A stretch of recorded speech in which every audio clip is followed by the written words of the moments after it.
Welcome to the Object of the Game for Coach Chuck Kyle. I'm Maureen Kyle. And before you put away the Guardians gear and move on to, the next, whether it's Browns or Cavs, whatever you're going to move on to, let's take a look back at their season.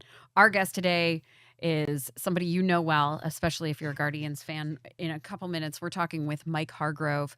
But we wanted to talk about, too, managing this team. I mean, baseball is different than other sports with a manager. Right. The term manager is really pretty much connected with baseball.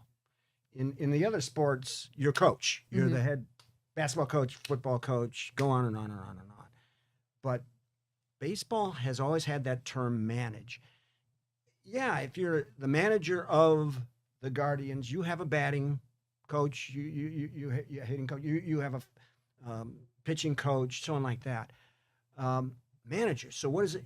Yes, the plotting of what players are out there. When do you make the switch on pitches, pitchers? The constant conversation of going on. When this hitter's up, we have to pitch him in the inside or the outside or doing things. There's a lot of decisions going, especially when watching the playoffs. As people watch the playoffs, I mean, people were changing pitchers all the time and pinch hitting guys in and that's the manager. You're managing those moments to try to get an edge, and that's his job. That's his job. So you'll hear about that certainly. Yeah, a lot goes on the shoulders of a baseball team's manager. Mike Hargrove's going to talk about that, but then he's also going to reveal some things about like his upbringing, and I love some of his stories. He's going to talk about getting drafted. He's going to talk about playing here. Some of these little things that you might not have known about Mike Hargrove. If you're good, they'll find you, and you will find out that why that theme is in this show. Yeah, triple sport athlete. Like he's just a nice guy. Stick around. We're going to be talking with him in just a minute. But first, we want to thank our sponsor, Lakespur Marketing. Lakespur Marketing prides themselves on delivering positive and powerful results. They are a full transparency marketing agency who will be with you every step of the way. They are in constant communication with their clients. At Lakespur Marketing, there isn't a set it and forget it strategy. All tactics are customized to your needs. Trust the experts. Trust Lakespur Marketing. The proof is in their partners. Visit lakespurmarketing.com today. Stick with us. When we come back, we have Mike Hargrove. Welcome back to the Object of the Game. We have a very special guest today, the legendary Mike Hargrove. I barely have to give an introduction. I think any Cleveland sports fan knows exactly who you are, Mike, and your contributions to the Indians, now Guardians. So we're so excited to have you here. I'm excited to be here. I'm sitting next to the legend, so that's the... Your mom laughs at legend every time somebody would say that. I don't know if Sharon does. Yeah, that's right. Yeah. You guys have met. You go way back. I mean, 90s son. sports. How about that? Oh yeah. And he was. I talked to him about playing football, but he wanted to play. He wanted to play baseball. Yeah. He was a good athlete. Yeah. He really was. I wonder where he got it from. We're going to go into all of that. Stuff, but while we have you, I mean, this is now that we're recording, you might be watching this a few days later, but at this moment, we're recording less than 24 hours after the Guardians season ends. What are your initial thoughts? Like today, having been the manager of that team, now an advisor, what do you think of that season? Kind of the tale of two seasons. Sure. They just didn't play well at all the first half, and then they got hot. I had a number of people say, can you believe, how did they catch the Tigers? That's what it was, a combination of they got really hot and played really well for the last half of the season, and the Tigers absolutely cratered. And, 15 and a half games at the All-Star, you're behind at the All-Star break, your chances are not very, very good at all to catch up and pass them. They did, and you got to give them a lot of credit. And the skipper, Stephen Vogt, his insides probably are mush right now, after all that. As you know, you go through it, and it's just, you got to dial it back in your head so you don't let your emotions run away with what's happening, and kind of keep on an even keel. Because really, a team, as Chuck knows, a team takes on the personality they had got. And if you act like an idiot, then they're going to act like double idiots. So you kind of got to be the guy that's the calm, decisive person, And at the end of it all, you're so emotionally, mentally exhausted, you just can't hardly breathe. All right. Yeah. You know, they were on thin ice. They weren't a team that was going to bang the ball all over the place. You know, and it just, there was that hope that, okay, this team, you got to, okay, there's 9 innings. Yeah. They need all 9 because the way They they were did. playing. They did. And even yesterday, you go, nobody left the stadium. They were, down 6-1, right? And nobody was leaving the stadium Right. because here we go. Well, we all had hope. They had hope. That's, Yeah. that's why we were all like, okay, Well, pull out a miracle. It was 6-1 in the 8th inning, and Detroit made that error, and Yeah. now all of a sudden it's 6-3, and it's real reachable then. Right. Mhm. And so yeah, it was fun. I didn't get to go, so I listened to it on the radio. As you're listening to it yesterday, and the Tigers make that error, and Guardians score just a few more runs, did you think that there was still a chance? Maybe when it's Oh, what was yeah. it then, 6-3? Yeah, At that then point, 6-3. like, do you think in your mind, okay, this is what they need to do? Well, they'd done it all the whole second half. They'd Right. done that. Yeah. You know, somehow they'd taken. Neat thing about this ball club, other than the fact that they shouldn't quit, is they really took advantage of mistakes by the other team. You know, Oh. and that doesn't happen a lot. You see it. You watch them. You watch other teams in other sports even, and they get an opportunity because the other team made a mistake, and all of a sudden, you know, it's now it's in the fourth quarter and you're still behind by 4, and you know that's it's amazing. I think how opportunistic Guardians were this year. They were fun to watch. Yeah, Right, they were. right. Cavaliers watch the Bron. There's opportunities. There's an opportunity. You got to be prepared for that opportunity. Yep, and you're you right. And right here, I mean, Mike's telling. When you look at the season, Mhm. when there was just that opportunity, they sure did come through. And sometimes it was just a guy that was batting like 215 or 220. You're not expecting him to, but you know what? There you go. Yep. Yeah. Why not? There are a lot of 215 hitters in the big leagues today. Yeah. a lot. You mentioned Stephen Vogt. Probably right now he's going through all the emotions, but what do you think? What is he thinking today? What's his next step with this ball club? They constantly have meetings, you know, looking ahead. Guardians organization is really special in that their ability to think, you know, 1 year, 3 years, 5 years down the road to where they're going to be as far as their payroll is concerned, but also what, you know, their talent, what holes they need to fill. I'm sure they'll take a few days off, maybe a couple of weeks, and then they'll get back into it, you know, look at it. But they've got a good idea and Stephen has a good idea of what his ball club needs.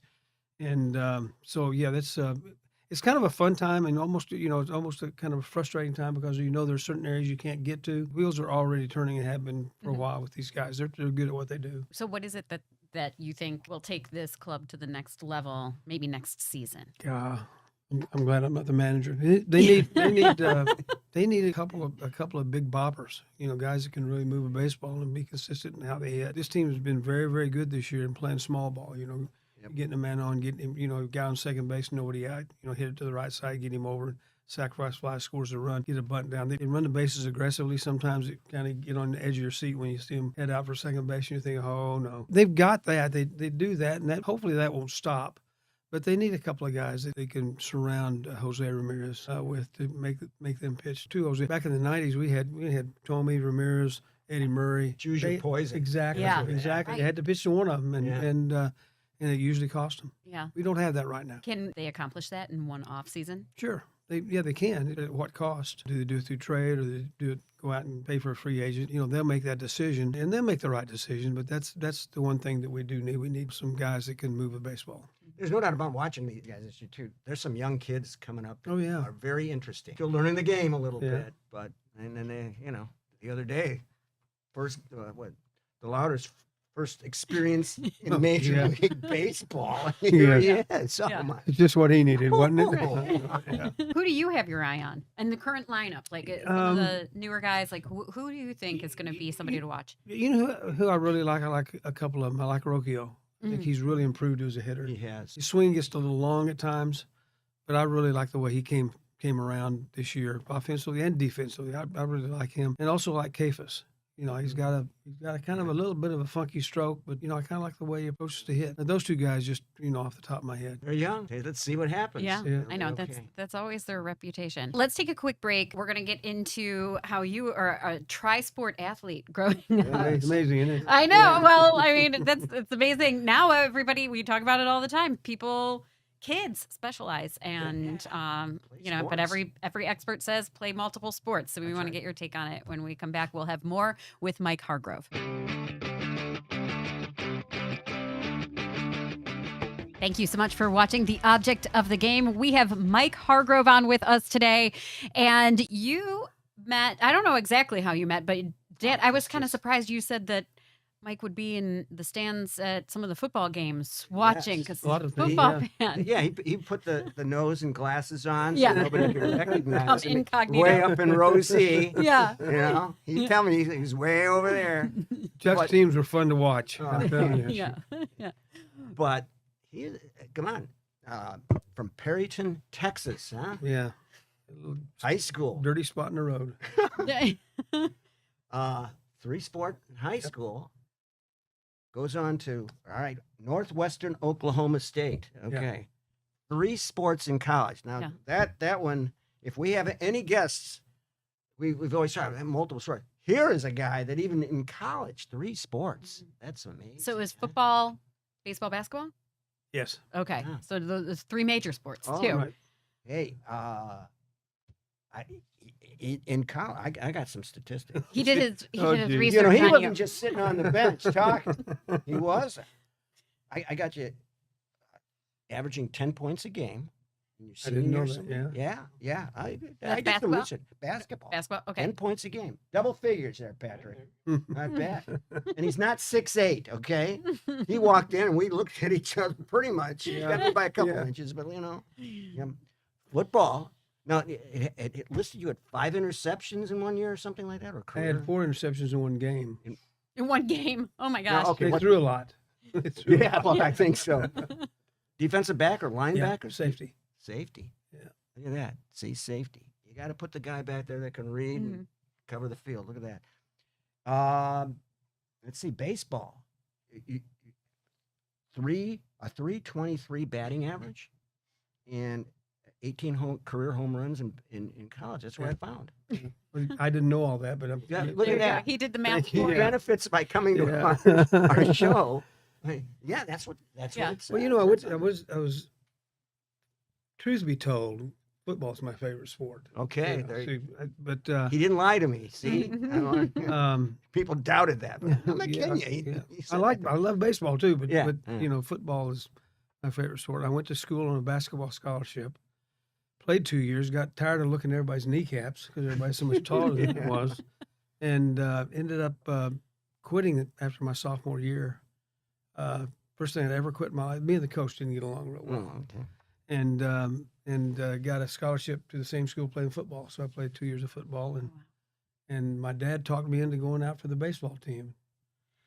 I told my dad called me up after my freshman year and playing basketball. We'd been at it from August to the middle of February, and you know I was tired, and all my friends were going out having a good time, and here I was. And Dad called me. He said, "You're going to try.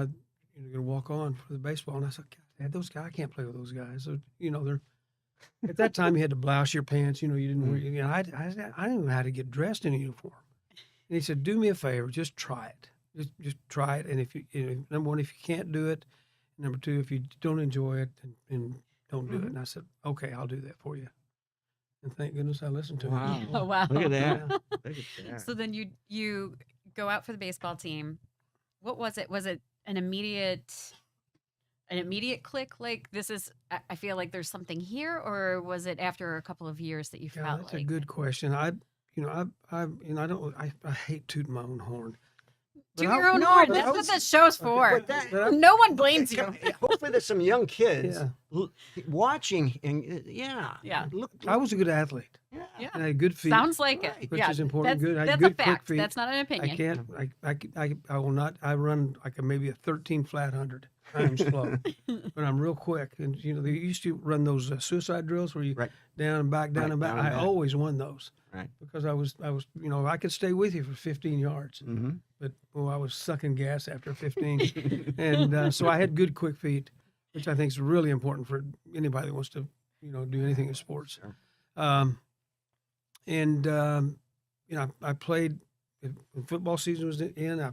We played football, played pickup football, and you know, and touch football, and And like idiots, we'd get out there and play tackle football with no pads on Sure. on Sunday afternoon. Of course. And basketball season was in season. I played basketball a lot, and then baseball. I played when I was 14 years old. My dad played on a fast pitch men's softball team. They were really good. Uh-huh. And when I was 14, I ended up playing with him. Oh, no Really? way. And I hit third in the lineup. My dad hit fourth. And so whatever season was in, Right. I did that, and I think that had a lot to do with keeping my interest in playing sports, and two, it made me, my hand-eye coordination goes better from all that, and it was just something, and I did it because I enjoyed doing it, had fun doing it. I didn't do it, well, I'm going to do this because someday I'm going to be able to, this is going to be the result of doing this. I had no idea. Right. Perryton, Texas is a town of 10,000 people. The main industries there are oil and gas and wheat farming and ranching. Mm-hmm. So it's a little bitty town. The closest town is Amarillo, is 120 miles away. Oh, wow. So we were stuck up in the northeast, corner of the state, and it was just the thing to do. It was a lot of fun, and never once did I think about going to college to play. I went to college, I have my degree in education. Mhm. So I went to school to be a coach and go back to Perryton and coach football. That was my goal. There you go. And, Look at that. All right. And the good Lord blew that plan up completely. Yeah. Yeah. It just, he goes to college. And what's important with this is, if you're good, you'll be found. Mhm. Mhm. If you're good, they'll find you, Even in Perryton. even in Perryton, Yeah. Texas, Yeah. and northwestern Oklahoma State. Okay, ready? Drafted in the 25th round? Yeah. 25th round. Now, let's admit, by the time it's the 25th round, I know you're probably involved. You're already, half the guys are already at home sleeping, Yeah. and you go, well, we got to go, we got to finish this up. That's exactly right. Well, anybody, look at the list. 25th Meanie, meanie, chili beanie, which one do I choose? I don't know. Things like that take place. The 25th round, you're drafted to make up a team so the top round picks can have a place to play. Okay. Yeah. It's Yeah. together. What was your draft experience? Like, were you waiting by the phone? Were you? Well, I was playing summer ball in Liberal, Kansas, for the Liberal BJs, which was at that time was one of the big time college leagues, Mhm. summer college leagues. Oh, okay. And so I was playing, and me and my friend, who was a catcher on the team, we were working at a beef packing plant outside town, painting garage doors. That was our day job. and we're out there painting one day, and all of a sudden I see our car pull up on the highway, probably a couple of hundred yards away, and the horns honking, and I see Sharon jump out of the car and run to the fence. There's a fence, and I said, "What in the hell is she doing here?" And she said, "You've been drafted. You've been drafted." And I said, "That's good. Yeah. That was good." Uh-huh. I didn't paint any more garage doors that day. That was it, huh? Yeah. Wow. Celebration. Put that Yeah. can At of that paint away, point, huh? were Yeah, you right. married or dating? Married. You were Yeah, married yeah, already. yeah. So she was the She one who broke the she was news to you. excited. Yeah. Aw. I had my first professional manager. Had a meeting with us the first day we got to Geneva, New York. I'd been to Texas and Oklahoma. I'd never been much of anywhere else, and I will never forget him saying that the most important thing that we could do was to find a good girlfriend or wife that would accentuate your career, would be behind it. He said, I thought, well, we'll see. I kind of figured that Yeah. I had a good one. She's been so supportive of what we did, and the number of moves she made on her own when I got traded or something. Yeah. She's amazing. Yeah. Yeah. Check that box. I'll Yeah. totally agree here. Well, Yeah, yeah. it How old were you when you met Sharon? Oh, we were boyfriend and girlfriend since the 7th grade. Oh wow! So- Oh my gosh! Yeah, There you It go. took- You're not too far behind. No, I'm not too far it behind. took her Yeah. that long. Freshman year. in Yeah, high it took her school. that long Yeah. to catch me. Yeah. You said you were quick. Yeah.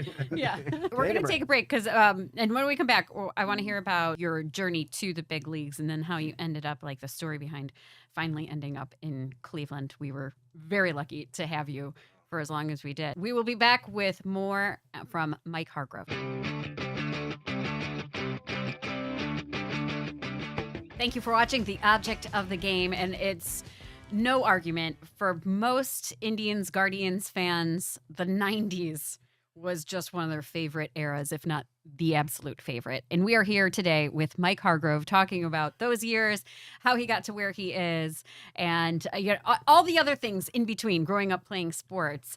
I got to You go ahead. before we go to, managing and everything. People have to know, because he did play for the Indians. You're drafted by the Rangers, right? Right. Texas Rangers, Mhm. okay? Like we said, 25th round. But ready? He makes it to the American League Rookie of the Year. You're right. I mean, that's what Yeah, I'm. that's it, yeah. That's Yeah. what I said. Yeah. Sporting News Rookie of the Year. Wow. So, coming from small little college, whatever. Yeah. He gets there, and it just shows. Come on, you got to believe in yourself. I mean, and from that goes on. He had a great career. I remember playing for the Indians. Before we get to the other things, Yeah. it's interesting. Between each pitch, you know what I'm going to talk about. Oh, yeah. Between each pitch, you had this sort of repertoire that you would do, right? Yeah. And now there's a pitch clock, right? Oh, yeah. You may have had I an might have- effect on that. I might have had because I might he have would tough do time. this thing, and the pitch would be standing there, and then he'd get back in every pitch. So Yeah. he would take his time doing that. Was it? What was it like? What was it? A mental thing? Was it a? Yeah, well, yeah. When I was in the minor leagues and playing A-ball, I went 5 for 6 one night and didn't hit a ball hard, and I damaged a nerve at the bottom base of my left thumb, and I couldn't even play pepper without just if I hit it wrong, it'd sting and my thumb would go numb, and it hurt. So now they've got these rubber things that you can slide on your, but back then we didn't have that. I took Telfa pads and athletic tape and made a pad Oh wow. that fit on my thumb. I mean, I went through 4 pints of blood, breaking that thing in and screw it down, and I was playing in an all-star game. This is going to be. I'll try not to play this long. But I was playing an all-star game that year, and I got ready to hit and felt like my sleeve was hanging up, and just a little bit of my mind was thinking about this catching here, pitch through a pitch, and I hit maybe the highest fly ball I've ever hit in my life. If I'd got a quarter inch more of the ball, it'd been the longest ball I'd ever hit in my life. And I thought, yeah, I just missed that. What? And I thought, well, you were thinking about your shirt sleeve. So there were certain things that Chuck knows, that anybody knows. Your mental toughness, your mental approach in sports is anything, but especially in sports, is absolutely ultimate. And I thought, I felt like my pants were going to fall down. I'd hitch them up and then get this and then get this thing screwed down on my thumb. And so I wouldn't be thinking at all about any of that. And I could totally concentrate on what my job was. I figured, but I say this, I figured that people pay good money to watch a game and they don't come to watch me. I understand that, but I am a part of the machine. And if I'm not doing my part, it makes the guy behind me's part more difficult and ultimately affects the team, however great or small. So I thought, you paid your money, you expect the best I've got, and this is the best I've got. That's how I got there. Then, it became so noticeable. People started, calling me the human rain delay, and I never did it. I never did it to get, to affect the pitcher. That wasn't the reason. But if I saw a pitcher give me a face or, and I thought, oh, good. You think I'm slow now? Watch this. Yeah. And so I'd be a little slower because you just need a little edge. You're always looking for just a little bit of edge wherever you can get it. And so your talent will tell over the other guy's talent. And if the pitcher's pissed at me, excuse my language, is mad at me for doing this, then he's obviously he's not at his best, and I was. Yeah. So now everybody in Cleveland has the clear explanation of what took place. And by the way, his career batting average 290. Yeah. Wouldn't people like to have a 290 batting average career nowadays. I mean, that was so whatever he did to get ready. Any Cleveland fan would go ahead, go ahead, man. Was there a time that you noticed that maybe the pitcher was getting annoyed and you took your extra time and then It paid off. it paid off? Oh, sure. Yeah. Yeah, it really did. I can't remember an exact instance, but there's a pitcher in Toronto named Dave Steeb. At the time, he was probably one of the top pitchers in the game. Yeah. Had a nasty slider. And I got in there, and he's out there.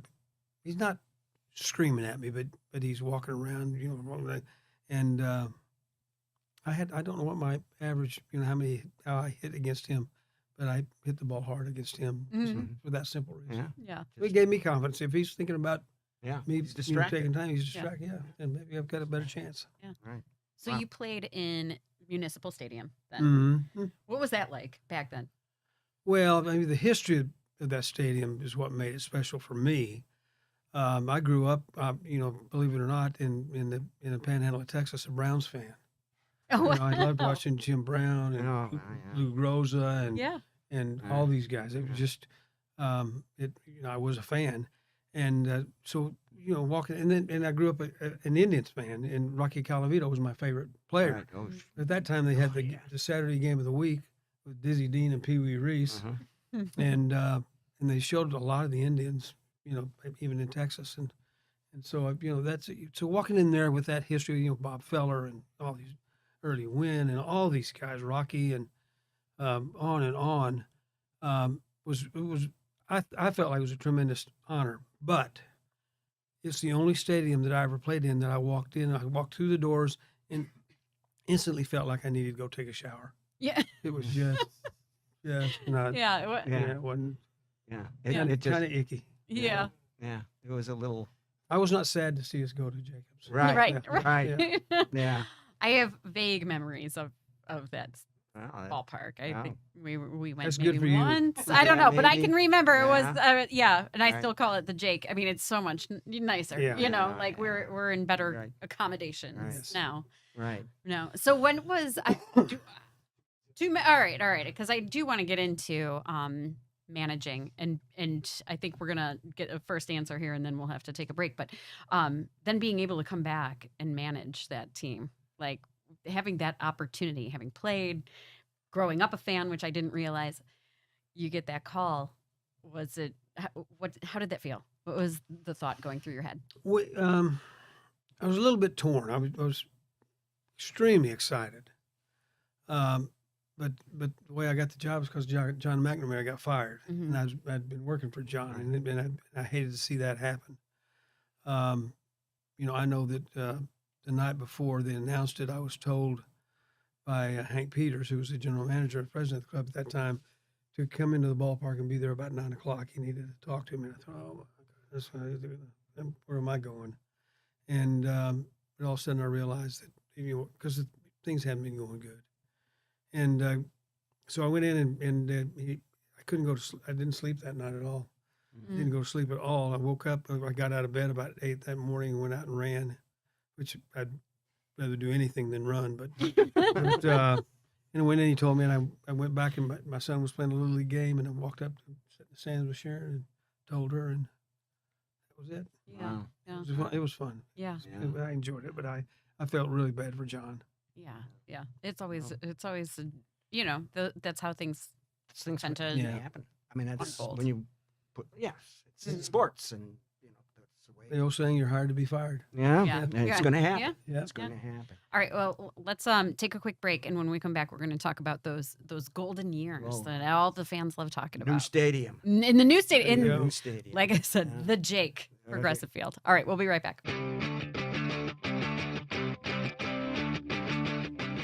Welcome back. If you are a fan of Big Play, you probably watched the Carlos Baerga show. You've seen a lot of those guys on his show. But today we are talking with Mike Hargrove about those years. And we've had Carlos on this show. Yes. He's a riot. Yes. He's hilarious. But he gave his side of, hey, the stadium Yes. opened, and here you are playing. He gave his view of that. Right. And now we have Mike's to say, whoa, What a change. I What an know. amazing change. Well, and the Just, chemistry of that team and the excitement in the city. I mean, there's almost too much to talk about, but Yeah.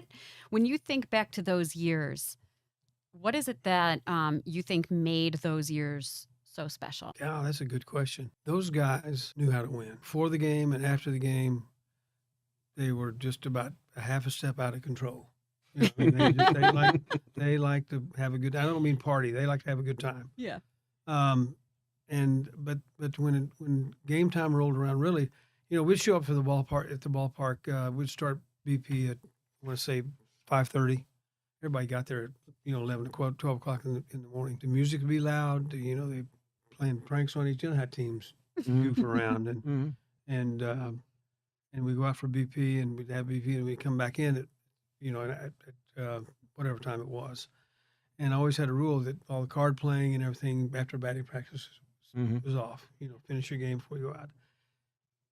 They would come back in and the music would be off, and I didn't have to tell them to turn it off. The music was off. The card games were off. We had TVs on, but it was a loop of the starting pitcher that day, so they could watch Oh, yeah. the guy pitch, and it was all business. And when it was game time, they played to win. And then after the game, the music was, my office was down the hall from the clubhouse.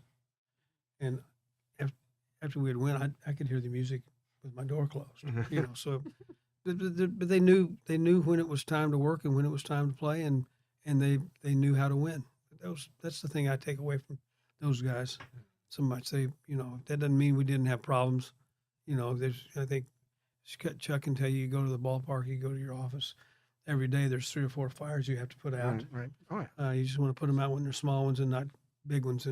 But those guys they knew how to win. The new ballpark, but crowd. I know, 455 yeah. sold out games. And those Oh, fans, that was the fans made a amazing. big difference. Everybody talks about the comeback wins we had and how many, all that year. We were 13-0 in extra inning games that year. We did a lot of things, but the fans. I don't think the fans realized how much of an effect they had on the players. It was like you'd walk out on the field before the game, as the game was getting ready. So I'd take the lineup card out to the umpires, and you could feel the energy in the stands. I mean, you could feel it. And there are times that the ball club shows up and they're flat as a pancake. Right. But they go step out and they feel that energy. The fans, it just picked them up. It was like the fans roll that energy up in the ball and threw it at the players, and the players would do something and throw it back at them. It was just an interesting dynamic that What an interesting thing is, like, here it is. You're playing the last place team, and they're in Cleveland, and come on, and you walk out and it's packed house, even playing the last place team. Yeah. That's what gets me is, come on, fans pick and choose. Oh, when the Yankees are coming in or the Red Sox, you're playing the last, and it's a packed house. Yeah. How could they not be up? I mean, Right. just that energy. What It a was helpful thing amazing. that is. Oh yeah, it really was. And that's really the first time that I had experienced the fans affecting the play on the field. Now obviously the fans didn't hit home runs, they didn't catch ground balls or anything, but they had such an energizing effect on the players. You go out, you play 162 games in a year, and that means you're playing from spring training in the middle of February clear through October. That's a lot of baseball. So you have nicks and little injuries, and a baseball player, you hurt your finger, and it affects so much how you swing a bat.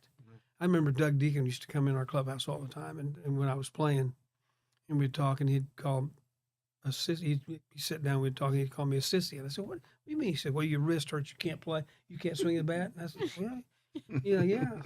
And so he was playing a softball game one day. He came back in and said, hey, hurt my wrist. Well, you're right, you can't swing a bat. So, but how you're going to end up with those small injuries, some of them look big, but that affect how you're able to play, and you go out on the field and feel that energy. All of a sudden, it didn't hurt nearly as The bad. adrenaline just kicks you in there, Mhm. And in baseball, such a skill sport. I mean, okay, I coach football, and there's skills, but like Doug Deacon said, all right, come on, you can do it. But come on, just your wrist is sore that day, and that pitcher's throwing 95-mile-an-hour fastballs with a cutter. Come on, Yeah. how do you? Yep. You're gonna have a hard time hitting that day. There's nothing else you can do. Is there a game or a moment that always will stick out in your mind about that team? In '95, David Cohn was pitching with Toronto here in Cleveland, and at that time, David was the best pitcher, and he was nasty. He was nasty, and we fell behind 8-0 after, I want to say, early in the game. And usually, when you fall behind that much early in the game, and if I was pitching, it's a good chance we're going to win. But with Cohn on the mound, 8-0, and we ended up. Paul Sorrento hit a home run in the 9th inning to win that game. We came back and down 8-0 against the best pitcher in baseball at the time. And that for whatever that stands out. I remember a game in the World Series that we were playing. I think it was at Atlanta. We were playing here, and we had runners on. I want to say, Lofton was on first, and somebody else was on second. We were 1 run behind. Yeah. And Eddie Murray hits a ball to right center field. It's going to be a double. With Kenny running, he's going to score both runs. Slider was out in right field on the wall. Yeah. You remember when Slider fell on the field? You remember that? Oh, He Yes. fell into. He stepped back and fell into the field of play, and this ball's going right back at him, and if it hits him, it's a ground rule double. 1 run will score, but the winning run won't. And my first thought was, you better be dead. You better be dead. And then he ended up tearing his knee up terribly. Yeah. But I tell him that story. Yeah. It's the same you guy. met Slider a lot of times. It's- You do the it's stuff still on pregame. Dan. I'm not going to reveal Yeah. anything else about him. He's still the same guy. It's the Same guy. It's the same one. Same guy. He cracks me up whenever he retires. We're going to have him on here Oh, because you the should. stories You he should. has are You should. incredible. We go way back from doing a lot of TV together, but that's hilarious. Do you think that chemistry and all of those factors can ever be replicated again? Yeah, yes, but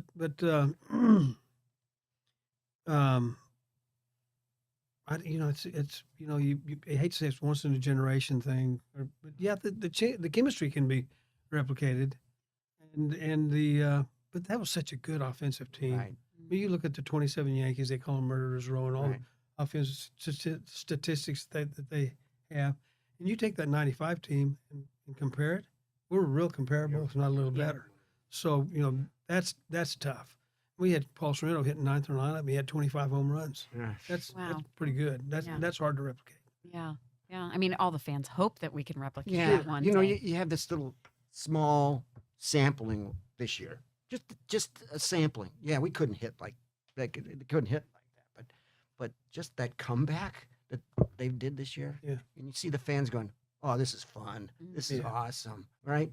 And that type of feeling, I can happen again. used to drive around in the 90s, excuse me, in the 90s, going someplace, and there'd be Indians objects in everybody's yard. Right. Everybody's yard.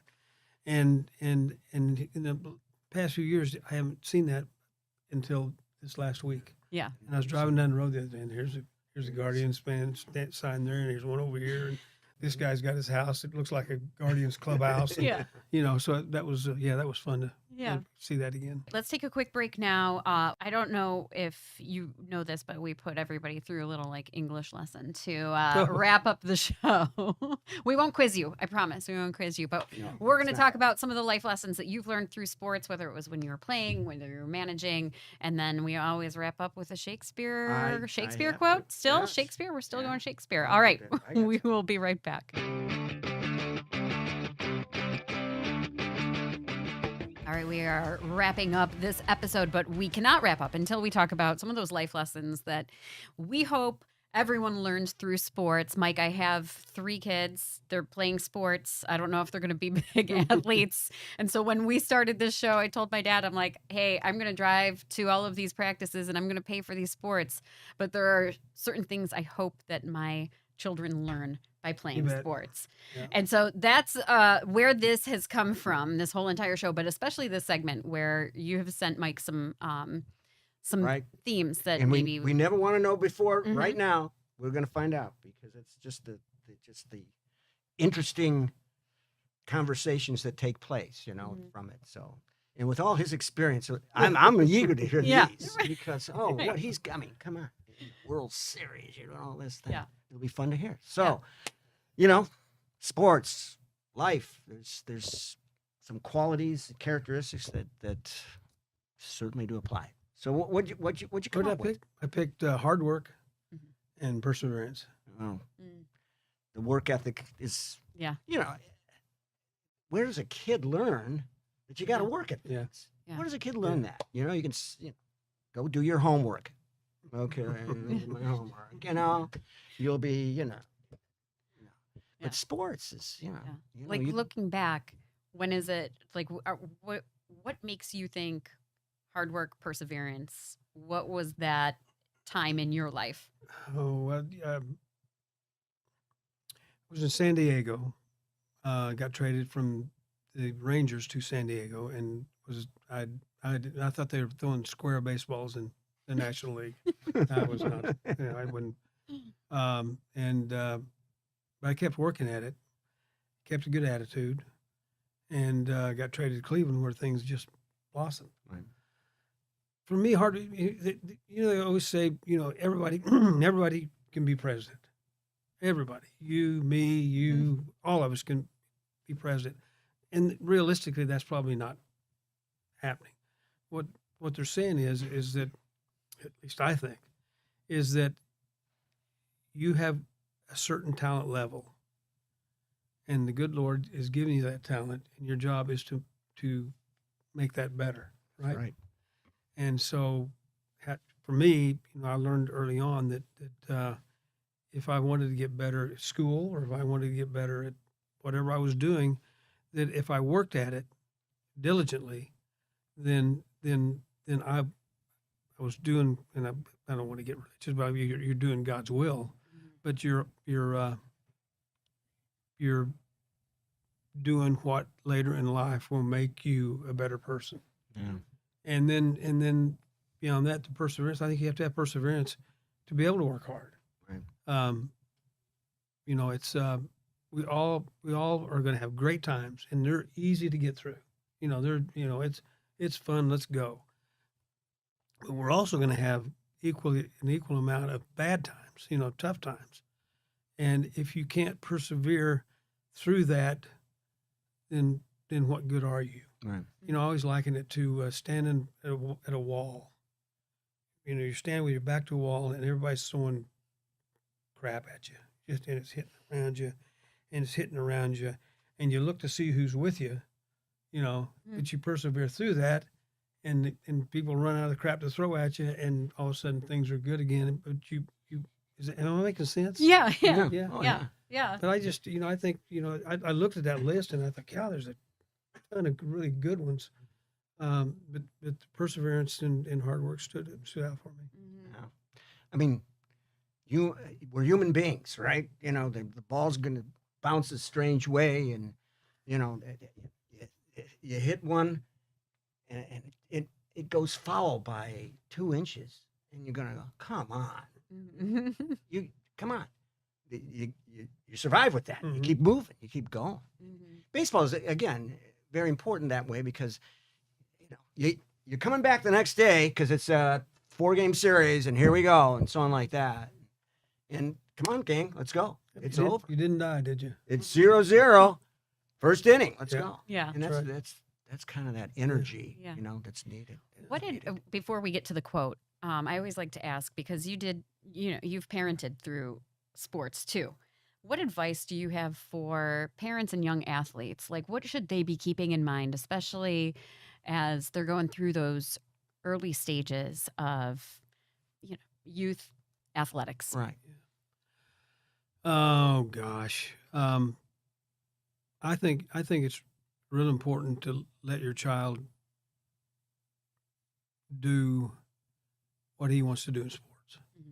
I think I've seen it, and it's not real pervasive, but it is kind of to where a kid he's 9 years old, and he dominates the league he's playing in, and the parent all of a sudden thinks, "Oh my goodness, let's concentrate on that," and maybe he gets a scholarship and gets his schooling paid for, and maybe plays on into the professional sports, whatever sport it is, and I think that people don't realize how much the odds are against that happening. Right. That child, but and I think that's a blessing, because a lot of people wouldn't do anything if they understood the odds.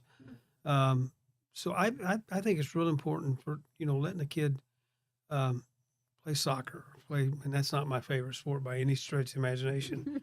But play soccer and play basketball and play hockey and play football and juggle and play checkers. I think it's real important to keep their like a broad perspective and allow them to, number one, enjoy what they're doing, and number two, keep on doing it. I see so many kids that get so jaded by the time they're 14 years old, they're jaded and burned out. Right. I'm just That happens way too often. And I think that as far as parents, if there's anything you can do to keep that broad outlook for him or her, and not narrow it down to, I'm going to go to this camp and I'm going to pay for this camp and this tournament and this tournament. Mm-hmm. There's nothing wrong with that, but you can't, your view and perspective can't be so narrow that that your child ends up burning out and not doing anything. Yeah. Kids have to have fun. Mm-hmm. Yeah. They have to enjoy it. For someone to become good at it, they have to enjoy it. Yeah, I mean, agree. that's, and if you burn that out of them too early, it's a shame. Yeah. It's just a shame because you see that all the I time. really think it affects the rest of their lives. Right. That, Right. Yeah. I mean, you ask a kid what he's going to go into a career, whatever career, you better love what you do. Yeah. Right.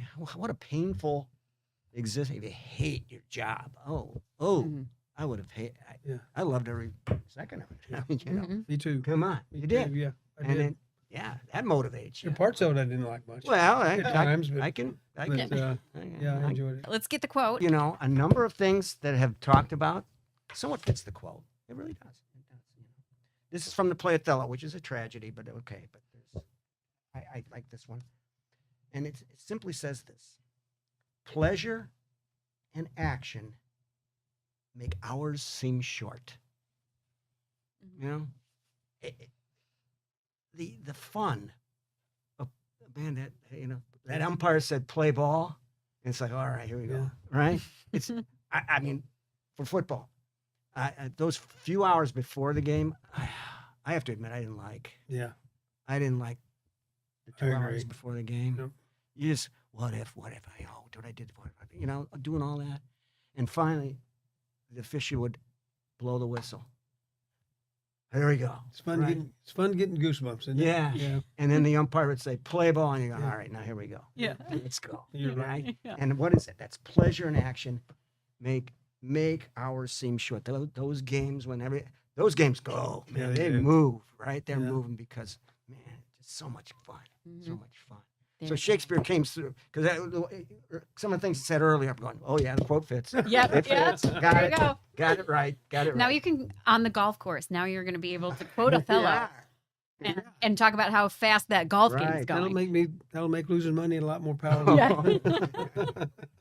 Well, Mike, Oh, it my. was an absolute pleasure to Yeah. sit and talk Thank with you. Thank you. and We talked about Yes. this for a while. I Yeah. saw him one time. I go, hey, we're just starting a show, and yeah, I think it was before we even whatever, did an episode. Yeah, He had I you was on there the on scene. golf. We were at a golf course, as a At matter of at fact. the Indian charity Right. tournament. Yeah. Yeah. Yeah. I remember that. And we go, hey, we're starting a show. I come, go ahead. Yeah. Give me a call. Right. You know, Well, I'm so- glad we finally got This- you here. yeah, me This too. was great. Yeah, This it's was great. great. So thank you very much. Yeah.